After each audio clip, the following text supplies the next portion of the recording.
Welcome, everybody. Before I call the meeting to order, I'd like to start with an acknowledgement. We meet today on settled land, which is traditional territory of the Chinookan peoples of the Wasco, Wishram, Warm Springs, and Grand Ronde tribes. Let us honor this land as traditional native stewards, past, present, and future, and strive today to embody a commitment to cultural equity and reconciliation, ecological conservation, and sustainability. I hereby call the meeting to order at 4:01 p.m. Tia, can you roll? Yeah. Greg, Chair. Here. Megan Ramey, Vice Chair. Here. Tamara, Secretary. Megan Larrabee. Here. Isella. Elazar. Here. And Matt. Here. All right, thank you, Tia. Everybody's been provided a copy of the February 21st meeting minutes. They're included in your packet. Are there any changes that any of the board members would like to make? Or corrections? Okay, not hearing any, I'd entertain a motion to approve. I'll move to approve. Thank you, Matt. Can we get a second? A second. Thank you, Megan. Any further discussion? Okay, all those in favor of accepting the minutes from February 21st, please signify by saying aye. Aye. Any opposed? Okay, chair votes aye, minutes are approved. Now's the opportunity for public comment. Not seeing any in the room. Kathy, you're not public? No. We'll move on to agenda item number 5, discussion items. We have one presentation today from Kim from Commute Options and Kathy Fitzpatrick from McKed are joining us. Kim, the floor is yours. Hi, thank you. I decided that 4 o'clock on a Wednesday was not a time for a long PowerPoint, so I'm not going to show you one. But I did want to bring up a few.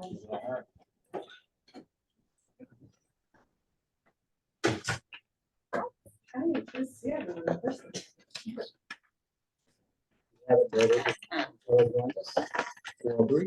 You're just like 2 minutes late, but it's not bad. And you didn't even miss any of what I'm saying yet, so that's so awesome. Thank you.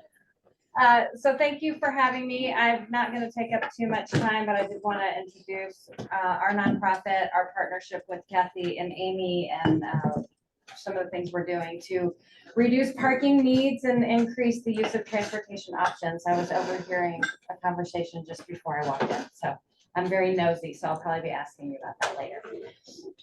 My nonprofit is in Bend. We're based in Bend. We serve 18 Oregon counties, including this one. And we don't run anything, own anything. We don't operate. I do not do maintenance on buses or put grease in bearings or do any of that kind of stuff. But I do connect users with the transportation options in their neck of the woods. And so I'm east of the Cascades, that state, that other state, and the other state, all over on the right side. So we have a lot of people who live far away from where they're going. We have transit services that are not as, they don't go down everybody's street every 15 minutes like they do in other places.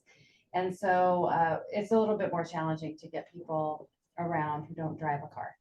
And I just reconfirmed that about a third of Oregonians don't drive. So it's pretty important for us to be offering rides and services and telemeetings and all kinds of other options so folks can get to where they're going. So most immediately, I want to talk to you about the van pool subsidy program. There's a little flyer on the table and hopefully in your packets that We weren't able to make it in the packets, but I will send it out later. Yeah, and we can include all these links too. So van pooling is one of the transportation options that we like to offer to larger employers who have lots of employees, and maybe some of those employees are coming from far away. So we like groups of 5 employees who are coming about 20 miles or more each way. So the Dalles would be a great example of a commute to Hood River, or or vice versa.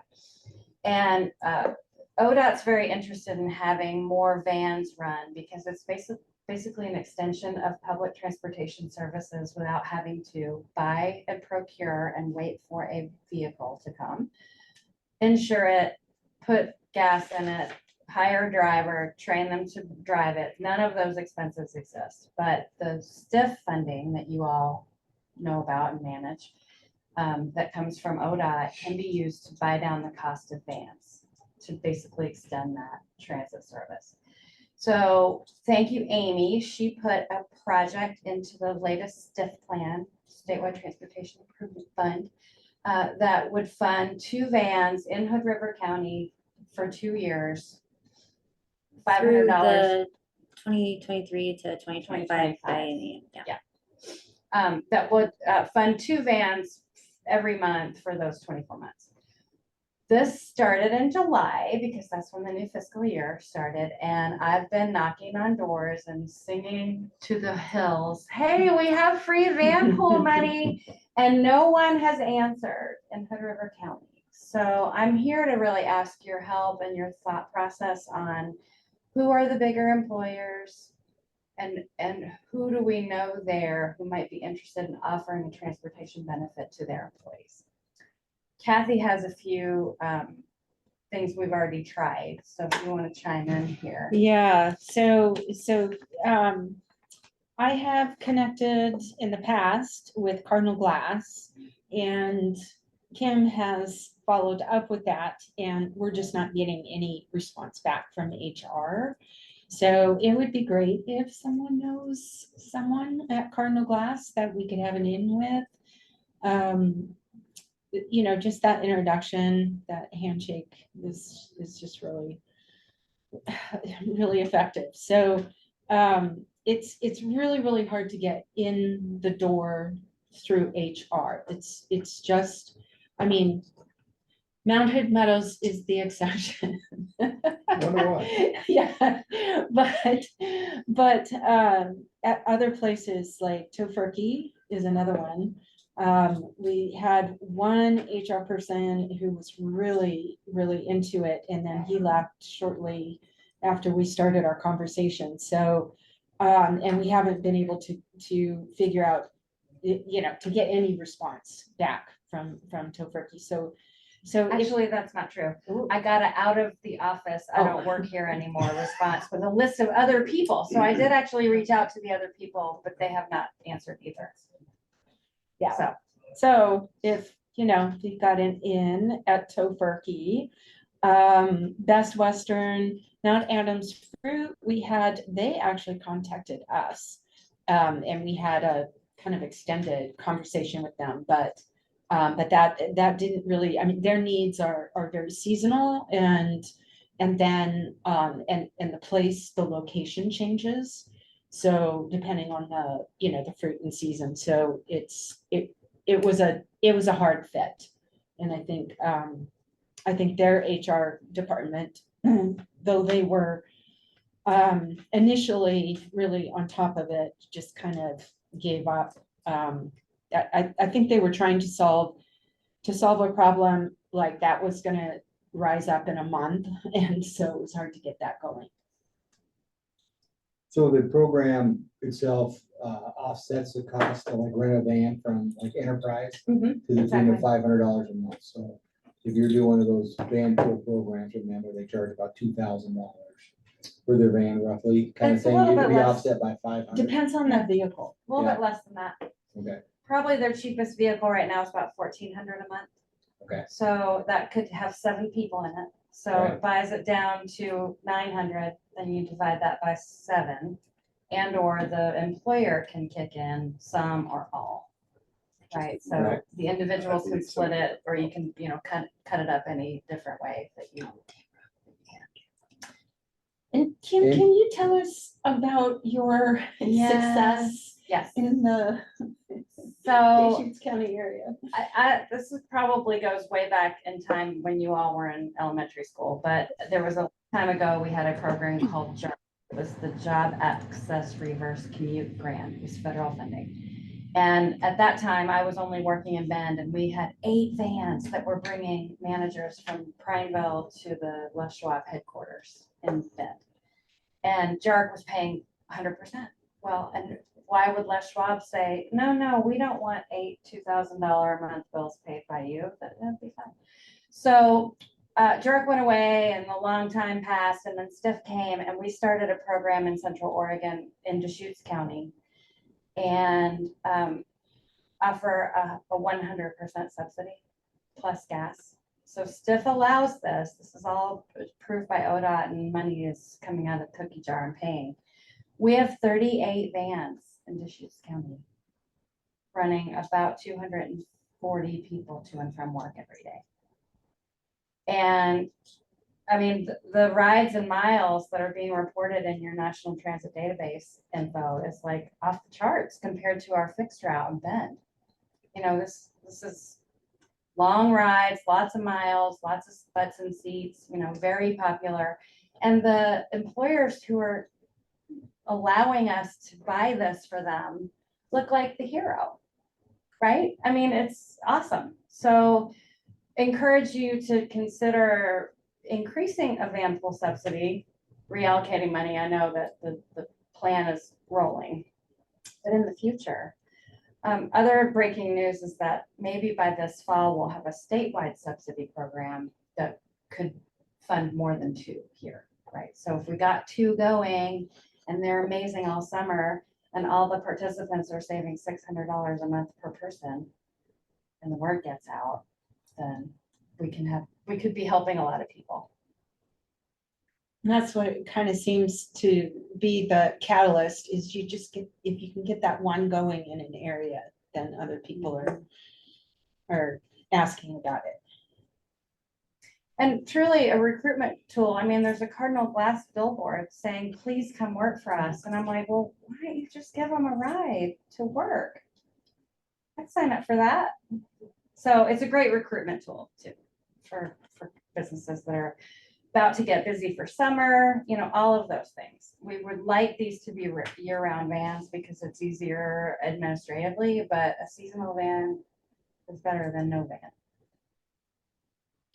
So I don't know how many minutes I have to talk, but I have 2 more minutes worth of information. You're to good. share. Keep Okay, going. Great. So in a broader stroke on commute options, we offer free carpool matching through a website that ODOT funds, and it's called Get There. And I would invite each of you to create an account. I know Amy has one, and so does Kathy. Hand those down there, please. And we'll send these to you online too. The platform is free to use. It's secure. It asks you for your home and work addresses and other places that you go. It is available to anyone over the age of 18 who lives and or works in Oregon. So those folks over there can come over here and vice versa. So you don't have to live and work in Oregon. On the back is in Spanish. We do have the whole website in Spanish, which is nice. And it does take a unique email address to create your account, but then you can do one-time ride board posts like ask for or offer a ride. You can do your regular carpool. You can look up transit routes. Kathy and I were just talking about that. And we have a special program called School Pool, which can be a closed system for just a school community or a church group or a book club, you know, where you don't match with the rest of the people. You just only match in your invited group. And then lastly, I do have one product for drivers at Commute Options. It's also funded by ODOT, the Transportation Safety Office. In our state, we have a lot of people injured or killed by drivers who are walking and biking in our state, probably because they're usually wearing the pedestrian uniform of Oregon, which is all black.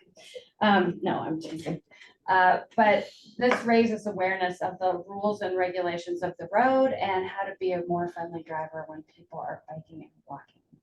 And there's a little real quick online class that you can take right here on the brochure. So I'll leave these. And then if you have questions about what in the world is Commute Options, we're about a 35-year-old nonprofit, and I'll leave these too. Are there any questions? Does a reimbursement for the van pool, does it have to be like a structured lease with a company, or it can be stuff you go out and purchase and buy, or? Yes, that's a great question. The current only vendor that we have in Oregon right now is Commute with Enterprise. Yeah. And so all of our program, my program, the 38 vans are all leased through Commute with Enterprise. Yeah. And we have an internal billing system. So And then you said there's options for 100% subsidy to get things going, is that? there's an option for 100% subsidy if the transit provider has budgeted for that. Yeah. Yep. Looks like Megan, you had a question? Tim, do you mind? Or- Somebody have their hand up? I don't see that. Sorry. Hey, can you guys hear me? Yeah, Yeah, so I can have Kyle help on the tofurkey front. I don't know why that's a hard nut to crack. And then also has anybody reached out to Full Sail? No. Yeah, full sale would be great. Okay, because I know one of his brewery managers is driving around and picking up his like brewery employees just to get them to work. And he's an amazing manager, but I can imagine him not wanting to do that. And then what about the school district? Yep, that's a great tip. Thank you, Megan. Of course, you would say school district. I know Yeah. you. Say Ryan's might have some, that's not some interest. Ryan's? Ryan's. Okay, Oh, we're right now, Ryan's these down, juice. Kathy. Uh-huh. I also do have a connection at Best Western. Yeah. Might help, yeah. she's there. Same with me. The former CFO for the school district now is I don't know if he's the CFO for Best Western, but he would help with that too. It's Oh. Doug Holmes. Yep, Doug. Nice, thank you. Well, I easily reached. Amy and Kathy both know all my information. They know where I live and show up at the doorstep and say, here's your tip. So I'm in town tomorrow all day and actually with the Commute with Enterprise guy, and we're gonna go just show up in some places. And so thank you for these great tips.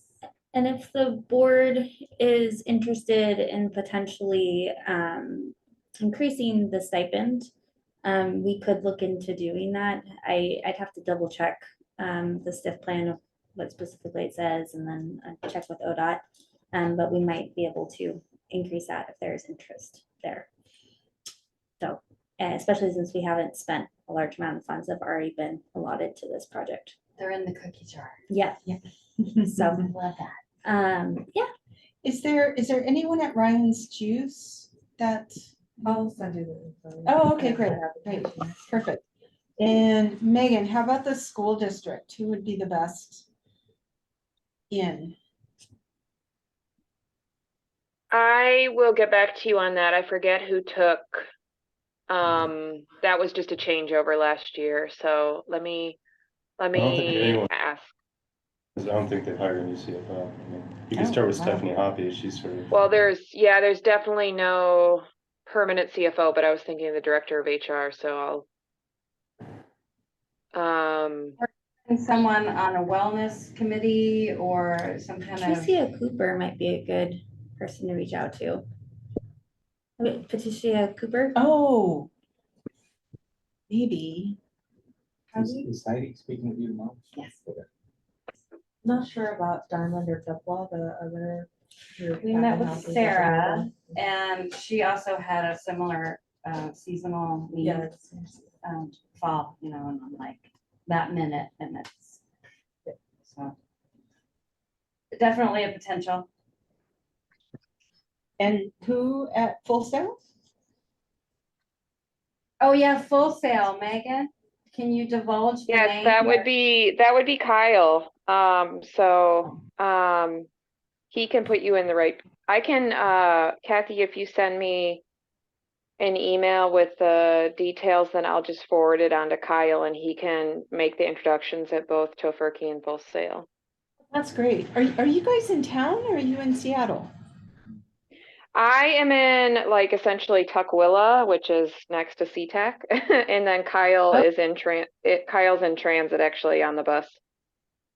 Oh, okay, okay. So, all right, so we'll do this by email. Thank you. Yeah, thank you. Sweet. Well, that's more than I hoped for. So thank you very much for the Well, thank you, time. Kim. And Appreciate you yeah, presenting. appreciate it. Thanks, Kathy, for being here. Yeah, thank you so much. Thank you for knocking down those doors. Yeah, Right. appreciate I what haven't you do. done it yet, but maybe I'll call you tomorrow afternoon with good thumbs up. That'd be great. Okay. You're welcome to join us, but Yeah. you're also Do you want to stay? welcome to leave. I, Don't feel pressured. okay. If I you're know, done, as soon you're as I get a done. chance Oh, to yeah, leave, I'm done. I'm fine. Okay. Okay, yeah, for sure. You wanna pull up? Oh, I have little swag items too, so at the break I'll hand them out. Welcome, Tamara. They'll be joining at 4:19 and 36 seconds. Hey, I was online. Oh, you were? Okay. All right. We're on to discussion item number 6, our monthly financial report. Tia? Yes, so in your packets were the statement of activity, the paid bill list, and the AR aging summary. Does anybody have any questions on those before I move on? Okay. So we have begun the fiscal year 25 budget process. Amy and I have been working on that and have sent it off to Emily, the outside accountant, so she can do a review. And we will meet with her on Tuesday to continue working on it to see if there's been anything that's come up that might need addressed in that. The LGIP account. I'm in the final stages. I have given Greg some paperwork that I have formed for Tamara and Megan for the account access. And once they receive that, everything will be finalized and we'll be able to move all of our funds that are in the county over to that LGIP account. And then lastly, we received a notification from our auditor that they are unfortunately having to resign. They are just at capacity. I saw that look. Yes. We felt the same. They just have a lot going on. And unfortunately, we're not able to continue with our service. So we will be starting the RFP process and are searching for a new auditor. So if anybody knows anybody, please let Amy or I know. We do have one lead, so we're hoping that'll Through work. our accountant. Yes, yeah. Okay. But anyone else, please feel free to send them our way.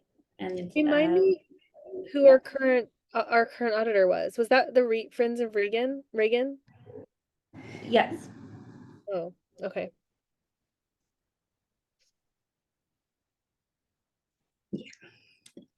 So that is all I have. Okay. Any questions? Perfect. Moving along fast, on to item number 7, which is resolution and action items. There are several actions on the agenda for today. Amy, you want to review those? Sure, yes. The first one is the procurement policy. We've been working on this a long time. A couple of changes I did want to make. My original proposal included increasing the max threshold of small purchases from 100,000 to 250,000, which would be in line with the federal government as well as the state of Washington, which we do have some grants through. And my understanding was that Oregon had recently also changed the regulations to be the 250,000 threshold. But I've been having a hard time of really kind of nailing that down, and there seems to be some confusion through our different consultants. So in order to keep it simple and make sure we are definitely in line with Oregon regulations, my recommendation is we stick at the 150,000 threshold. So if you do want to move forward with approving this policy, that you would just approve it with that change. The other thing is, after some additional conversations with our outside accountant, I think we should keep some of the language in about under the formal procurement piece. I had taken out some language that said that we can use an RFP even for purchases that were less than that, well, it would be less than the 150,000 amount. And she suggested we kind of keep that in because there's going to be some procurements like this RFP procurement, or sorry, this auditor procurement, where they're going to expect an RFP, even if the amount is less than 150,000. They're just the people that are consultants that we're going to, they're going to expect that, and they're not going to respond to something that is an informal solicitation and not a formal one. So I think we should keep in that language. I think I just got a little, let's make things as simple as possible. But after some conversation, I think we should keep that in. I was going to ask, do our RFPs have to go to the state of Oregon? Are we allowed with funding to have both sides of the Washington and Oregon? Yeah, they can, you mean like vendors that are in both states? Yeah, Right. they can be in both states as long as, depending on what industry they're in, they have the appropriate qualifications. Okay. For an auditor, most likely not. It would just be Oregon-based, but they don't have to be local. They can be a little farther away. But there's also, like, I did reach out to a consultant not so long ago who was doing other type of more planning type of work, and they're based in Washington. And having them work in Oregon is completely okay. So it just kind of depends on what the need is.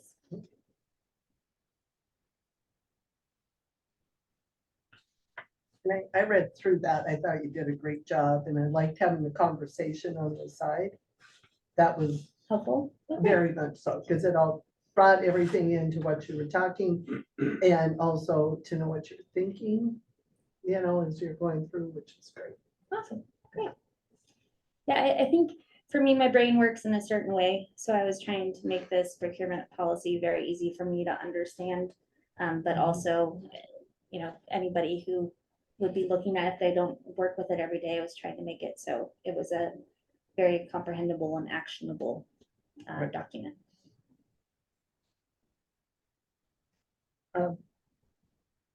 I move to accept the procurement. It looks like there was a question. No, I was just gonna say, so that's what you're asking for, is accepting, you know, Yes, approval of I it with apologize. the reduced amounts then presented. Right. Yes. So what he says. Okay. The minor purchases classified as under 100,000. 150,000. Yeah. And to keep some of the language in that would allow an RFP to be done under a small purchase. There was just a quick question I had, and I don't know if this is just legalese or what, but I mean, in terms of, there are a couple of places where we talked about equitable distribution of micro purchases, and then there was 4.1, can't use cost as an evaluation criterion, and I was just kind of surprised at that language. I don't understand, so maybe you can like let me know. Yeah, let me take a look at it. The intent with the micro purchase is that because it's something where I don't necessarily have to reach out to several vendors, the intent, I believe, with that language was to ensure that I'm not just going to the same vendor every time. Yeah, but I mean, you're assuming that all things equal, right? I mean, it's Yeah. like somebody's offering the same product at a similar price, so you're just gonna kind of spread the love. Yeah. Cost is ultimately gonna be the main driver. Yeah, but then there might be some places where, let's say, if there's maybe a great example is somebody who's worked with us on marketing and creating brochures. They're just already really familiar with our style and their design, and if it's under that 10,000 limit, we would probably just continue to go with them. Right. Depending on the cost, if it wasn't hugely more than what others would charge. That makes sense. Okay. Okay, I moved. you moved. Do we have a second? A second. Any further discussion on this? Okay, not hearing any. All those in favor of the new procurement policy as stated, please say aye. Aye. I, Any contrary minded? Okay, chair votes aye. 7A is passed. ECH review? Okay, so included in your materials was also a memo and a list of our current ACH auto paid vendors. We are looking to have that reviewed and get approval to reauthorize those vendors to continue on the automatic pay. So I'm gonna ask, Yes, because I don't know your vendors, absolutely. and I'm gonna guess Carson is fuel or, It is our fuel. okay.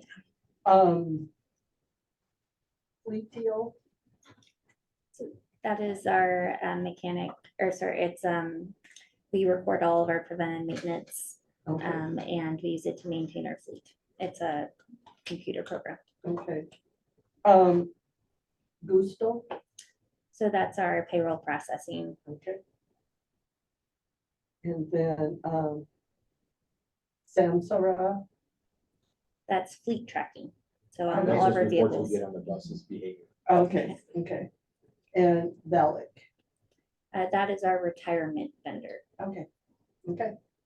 And Verizon, what do they do? Yeah, Microsoft too.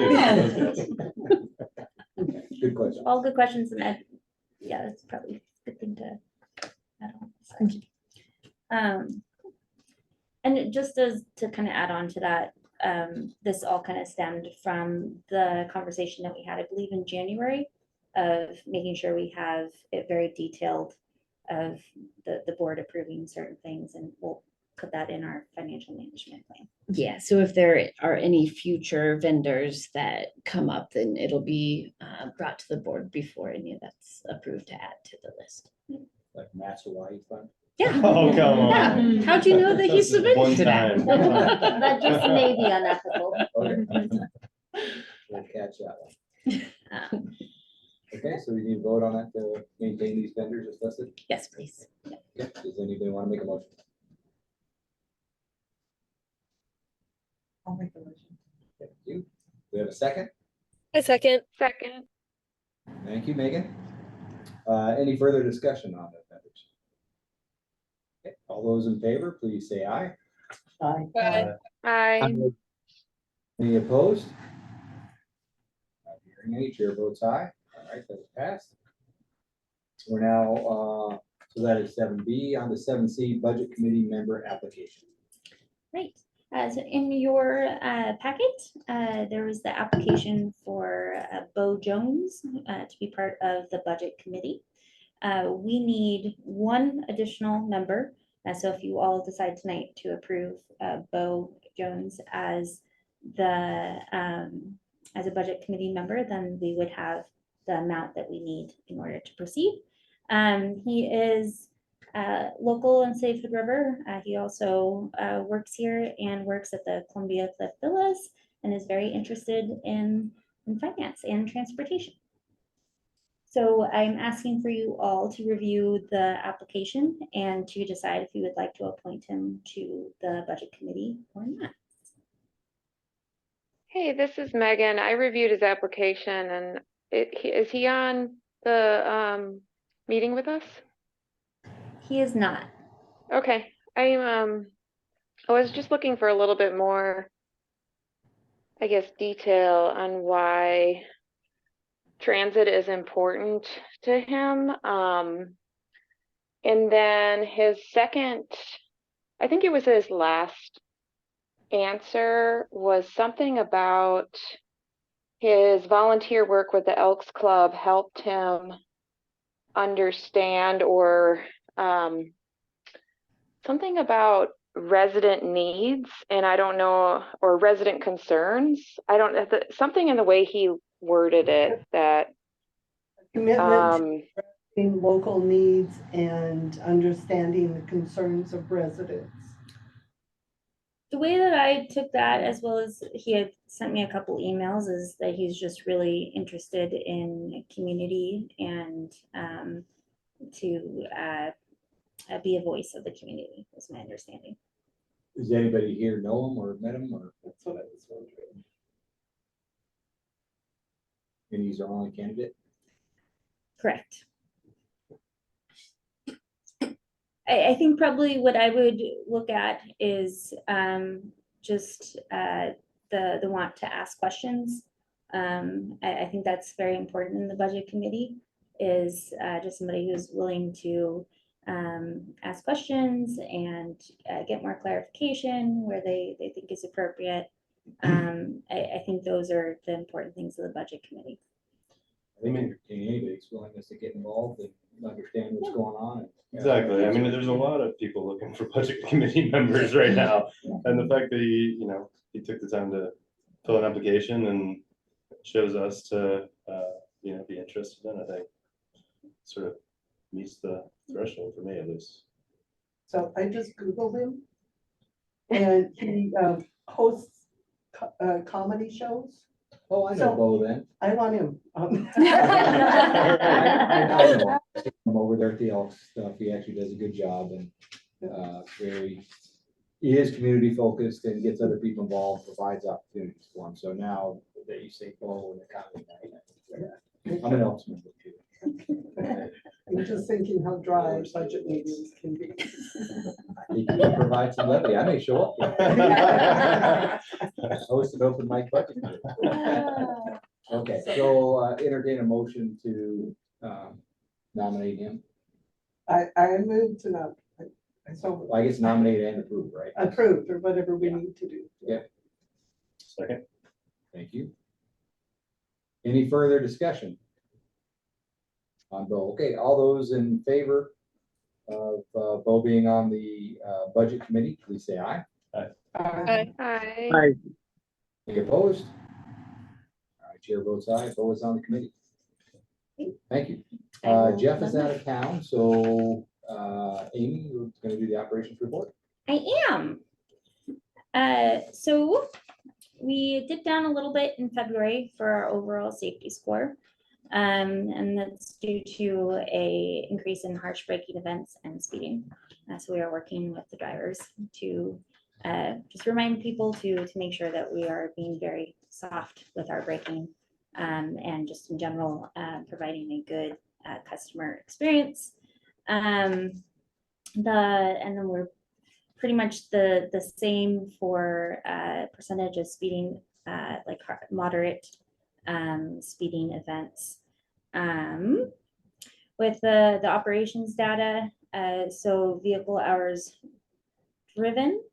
Right, I'm realizing there was a mistype in January. Yeah. And Yeah. November. Yeah. We're about 13,000, almost 14,000, and about 45,000 miles driven. So the fuel cost was 17,000-ish. And the fuel cost per mile was about 39 cents, which is in line with what we've been doing. Why is miles driven so greatly up over previous months? Miles driven, February. Worst amounts of it. Yeah, in January, we had several snow days, Yeah. Okay. so that should be, And I was gonna ask on that Indicator, actually on the 23, the year-over-year decrease in January from 23 to 24, but I'm assuming that's weather related as well.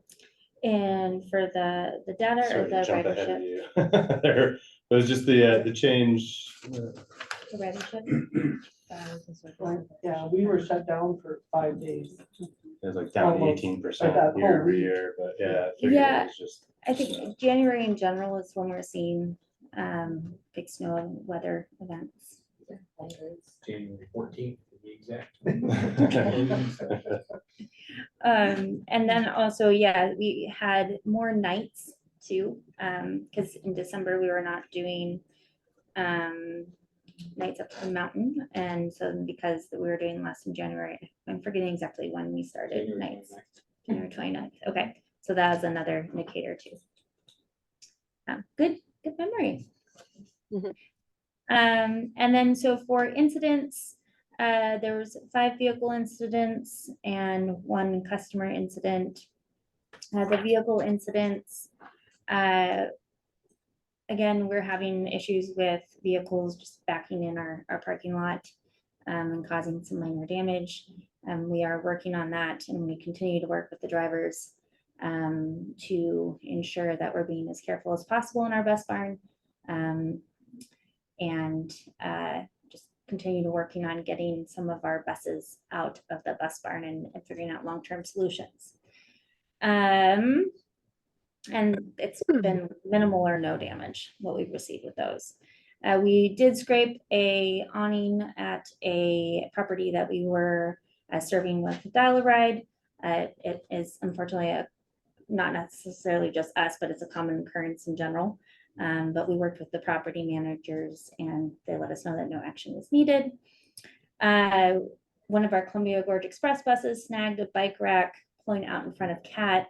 There was minor damage to the bike rack and bumper. The Gorge to Mountain bus, we've been having in general some issues with our bigger Gilligs overheating. They are very old vehicles, and so we've been working with our mechanic to address those. One overheated going southbound. The driver stopped near Parkdale and radio dispatch. We switched the buses, and the field supervisor brought the other bus down, but was not able to make it all the way to Cat. So they did park it by the side of the road. And then the mechanic was able to fix it and bring it back to Cat for further repairs. Customer incidents, a driver was being harassed by a regular rider. Police and supervisors were notified and escorted the rider off the bus. This person has since been provided with a no trespassing notice. So he's currently suspended from the bus until further notice. Just talked about that. We just have passion about it, right? Yeah. Good comment. Yeah. And then Gorge to Mountain, we are no longer doing nights. And then Gorge to Mountain ends on March 31st. And I believe it's on your website, the end of 31st. I'm going to double check though. Yes. Okay, great. And our employee of the month is Dennis. He is a very dependable driver. Sometimes he might have a little bit of a gruff exterior, but he does a great job taking care of our customers, and I think just a good soul. Okay, so for ridership, move along there. Now we had a nice little increase. I always like seeing that. It's wonderful. And I continue to see very strong growth with our Columbia Gorge Express and our Hood River City route, and the Gorge to Mountain bus was also pretty strong as well. A lit and over what we did. The Gorge Mountain Express, sorry, bus specifically was quite a bit over what we did last year in February. So that's great. About by 7,000 riders. Good to see the growth. Yeah. Okay, and so I think we can. Any questions for operations? Just something that's probably just me being the new guy. Why do we stop the Gorge Mountain at the end of March? Curiosity. So in general, it was just kind of picked as a Dirt of the wall, if there's sort of extent. hopefully not quite a dart to the wall, but it was a best estimated guess. And it also is what we've used to apply for funding. So we can't, it's hard for us to go farther. Because sometimes, and maybe you can help me, like, Yeah. will the mountain close before the end of April? Or it's Or, going into I know we'll go into May this year, but some years it third closes week of May. earlier. It's usually the first week of May, but it Yeah. stops typically 7 to 8 week operations of third week of April.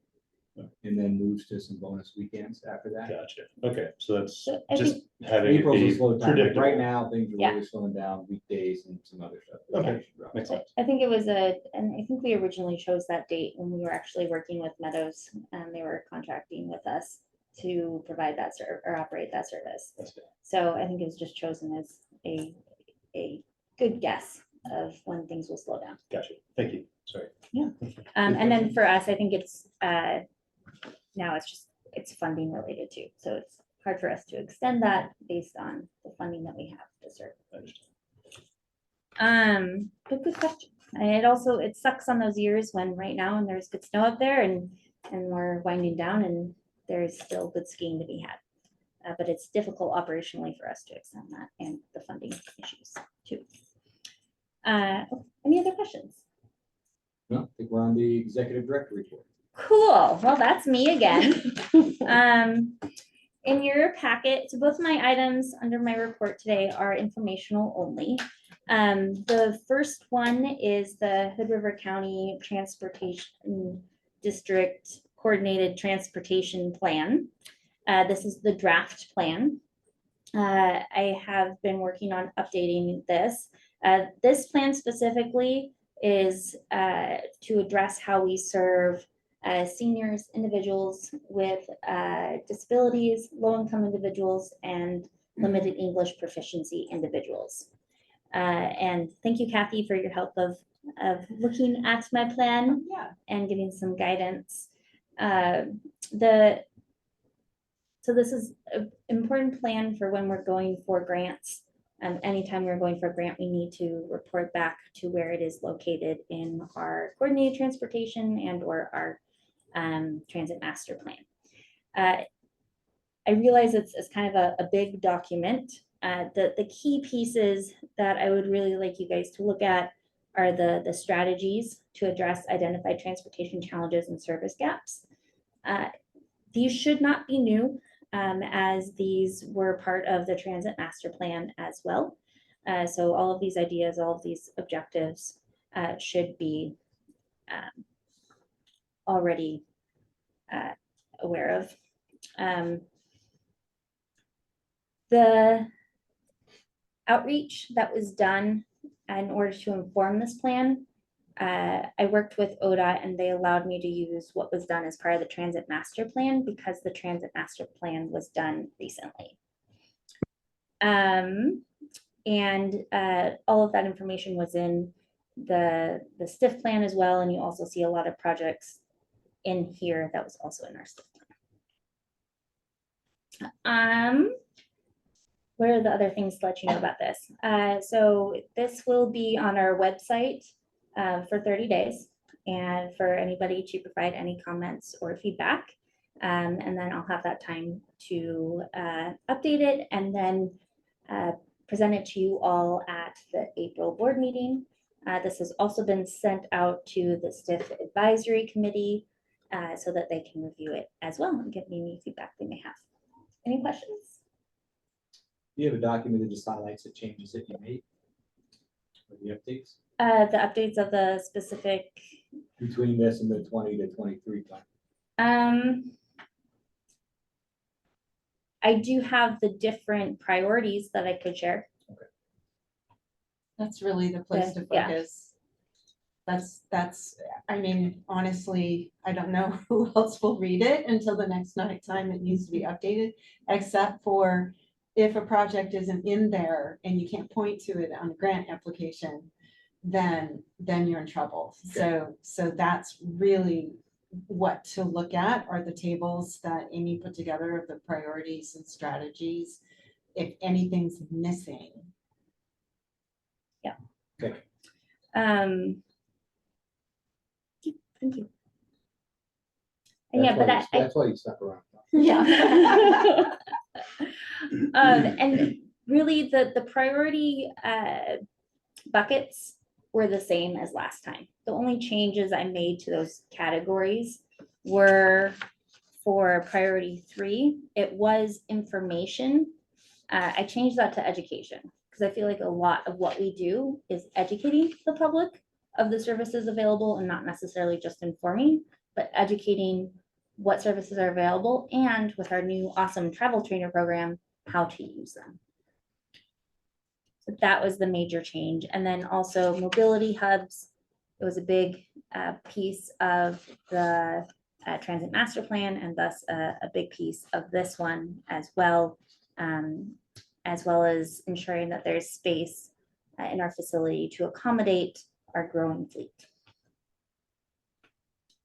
those, and I did spell out a little bit more specifically in this coordinated transportation plan versus the last one, the need for demand response in the Upper Valley instead of the deviated fixed route that we have, to make it a dial-a-ride service, and also provide dial-a-ride service on the weekends to the City of Hood River, Cascade Locks, and Upper Valley. We continuously hear how that is a need, and that people with limited mobility options don't have access to basic needs on the weekends. So I would like to address that, and we have with our recent grant that we applied for.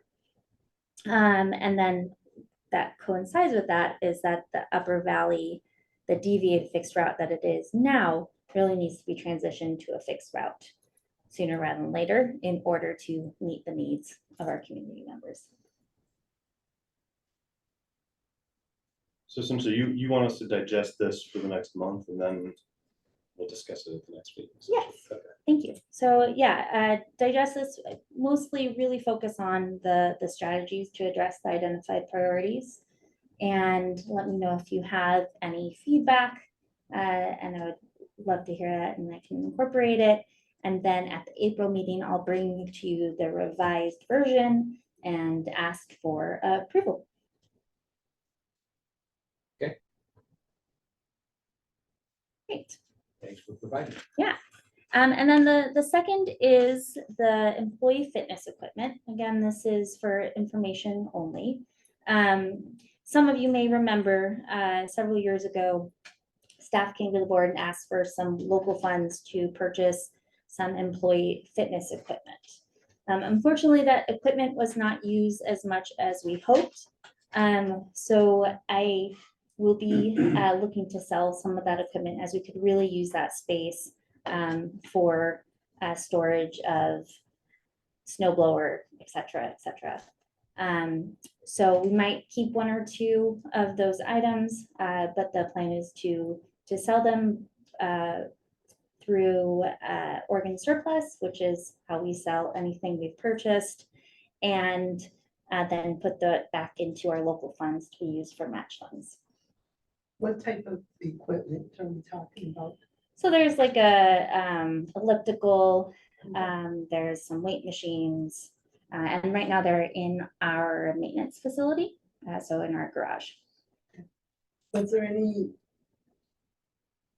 interest, do we have, for the employees, do they have membership discounts to the gyms, or? So we've looked into that, Tia. Yeah, so they do have those options. Okay. Just for, I'm trying to remember the limit. There was a participation limit, and I believe it was like 20 or 25 employees, and we aren't large enough for that.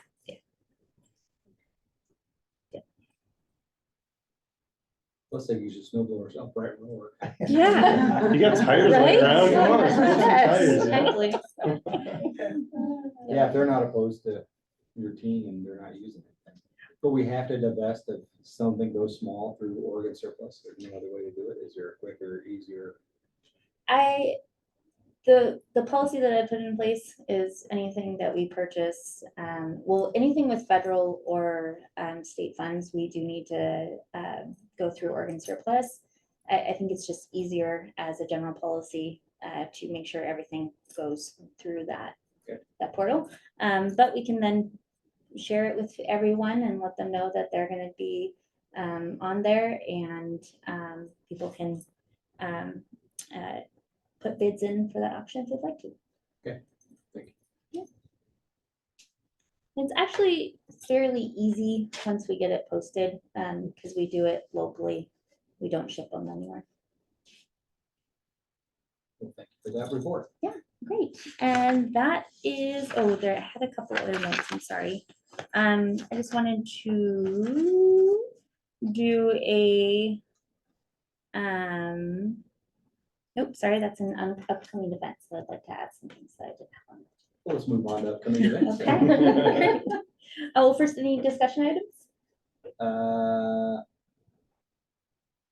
It doesn't say that on my thing. so I can't say it. Are there any discussion items?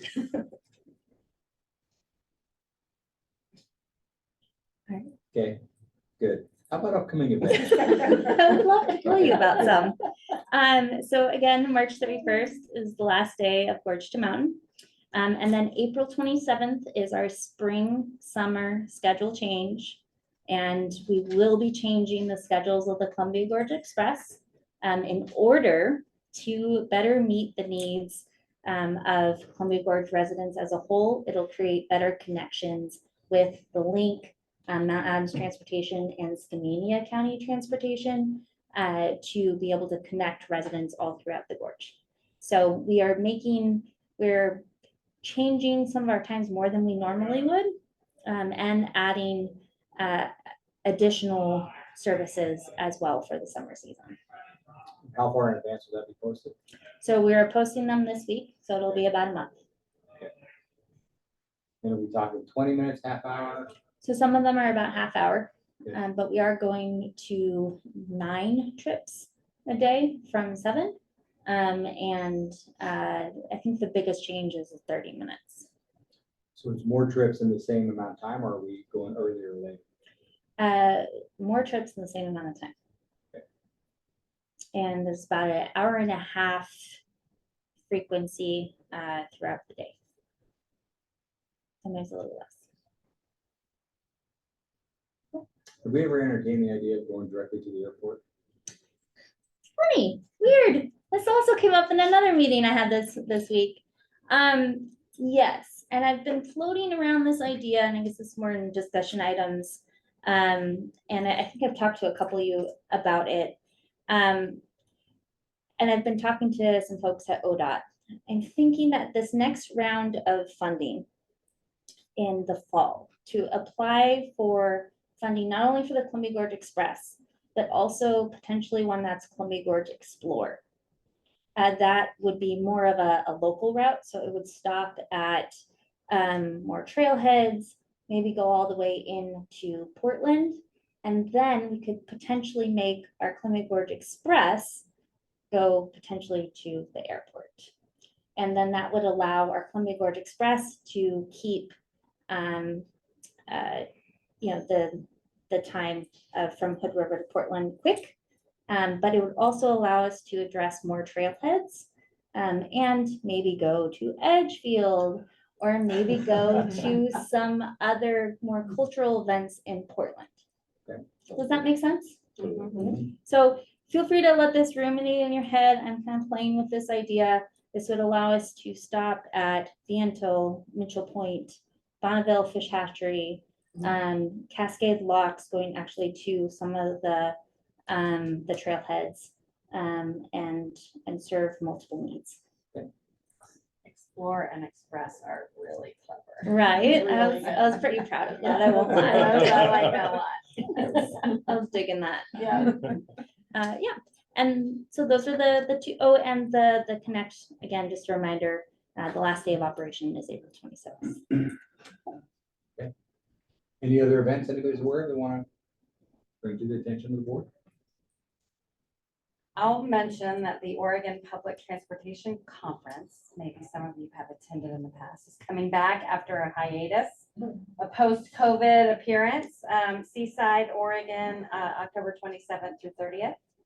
Please, we are actually looking for good content from around the state. A lot of the bigger providers have lots of staff and can kind of monopolize the airtime.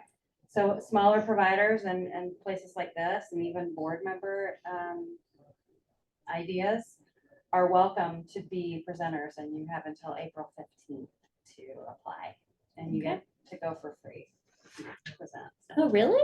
Yeah. Oh, Amy's okay. presenting. Right? Damn, let's think about that. Yeah, that's right.